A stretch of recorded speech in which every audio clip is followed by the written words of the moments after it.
Welcome to this explainer. Today we're looking at something that touches so many of us, but honestly rarely gets the space and validation it truly deserves: the psychology of pet loss.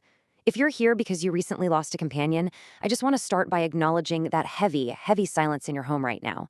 You know exactly what I mean. That empty space that suddenly feels incredibly huge. The missing footsteps, the quiet at the front door, the absence of that silent support on your toughest days. The material we're walking through today totally validates that losing a pet isn't just losing an animal. It is losing a profound presence and a totally unique bond. Which brings us right to this incredibly painful myth society loves to repeat. It was just a pet. Ugh, when you're carrying around a void that's almost impossible to put into words, hearing that from the outside world can make the grief feel so isolating. People on the outside looking in try to minimize it. They kind of suggest that just because your best friend had paws or feathers, the loss should somehow hurt less. Well, today, we're going to dive into the research and psychological insights from our sources to completely dismantle that dismissive phrase. So, Section 1, More Than a Pet, the Psychological Truth. Look, from a psychological standpoint, the pain you're feeling, it is absolutely real, it's deep, and it is completely legitimate. And here's why. The bond we build with our animals literally activates the exact same emotional areas of the human brain as any significant human relationship. It's the same wiring. We attach, we love, we create this profound connection. So when that connection is suddenly just gone, our brain and our heart enter a very real, very intense state of mourning. You are not overreacting, you aren't being weak, and you definitely aren't doing too much. You're grieving someone who is a foundational part of your life. Moving into Section 2. The Psychology of Grief, Understanding the Pain. This brilliantly paints a picture of why the absence feels so overwhelmingly intense right now. Just think about all the life milestones you shared. Moving to a new place, those devastating breakups, the silent, exhausting battles with anxiety or depression, the big celebrations. Our pets were right there for all of it. They were our silent witnesses. They listened without ever interrupting, they laid close by, and they looked at us with that calm presence that basically said, "Hey, I'm with you." Unconditional love, zero questions asked. So when they leave, it literally feels like a piece of your own history, a piece of yourself has packed up and gone with them. Which brings us to the concept of healing. The psychology of grief tells us something absolutely vital that I really want you to take away today. Healing does not mean forgetting.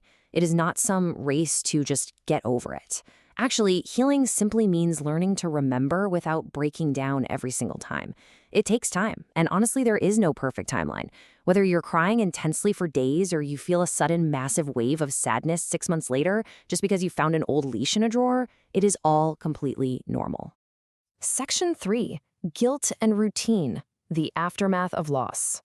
If you've lost a pet, and especially if you had to make those agonizing end-of-life decisions, I can almost guarantee this intrusive question has crossed your mind.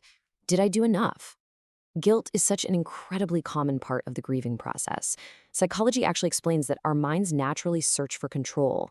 When we're faced with something totally irreversible, the human brain desperately goes looking for an explanation, like it's hunting for some way it could have changed the outcome. And then comes the guilt over timing. Should I have taken them to the vet sooner? Could they have lived just a little bit longer? I really want to validate how incredibly heavy those what-ifs are, but our source material reminds us of a really gentle truth here. There are rarely perfect answers or perfect timelines in these agonizing moments. We operate with the knowledge and the heart we have in that exact second. And ultimately, did you make the right decision? Listen, if you loved them, if you cared for them, and if you made the best choice you could out of love to prevent their suffering, that counts. It counts immensely. Those decisions were made with all the love you had in your heart at that moment, and you've got to give yourself some grace for that. Now, guilt is only one piece of the aftermath. Grief also happens right in your daily routine. This is that painful neurological adaptation your brain has to go through. It's exactly why you still expect to see them at the door when you put your key in the lock. It's why you hear a phantom noise and totally think they're padding into the room. It's why it physically hurts to put away their food bowl, or why you tiptoe around their favorite toys. Your brain is literally still expecting them to be there. Your mind just takes longer to accept what your heart absolutely refuses to believe yet. The pain isn't just emotional, it is practically hardwired into your daily habits. Section 4.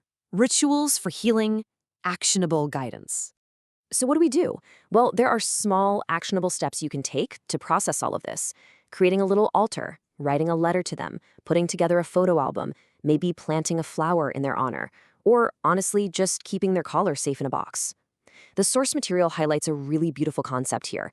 You aren't doing these things to cling to the pain, you're doing them to give physical shape to the love that is left behind. Because at the end of the day, that's what grief is, right? It's just love that suddenly has nowhere to go. Creating a ritual gives that love a destination. Speaking their name, laughing about their funny little quirks, that is how you keep them alive within you. And hey, while you're busy honoring them, you absolutely have to honor yourself. You need to sleep, eat, talk to somebody, go outside for a bit. Our animals are so often our emotional regulators, They calm us down, they make us feel less alone. When they leave, that resulting absence is physically exhausting. Mourning literally drains the body.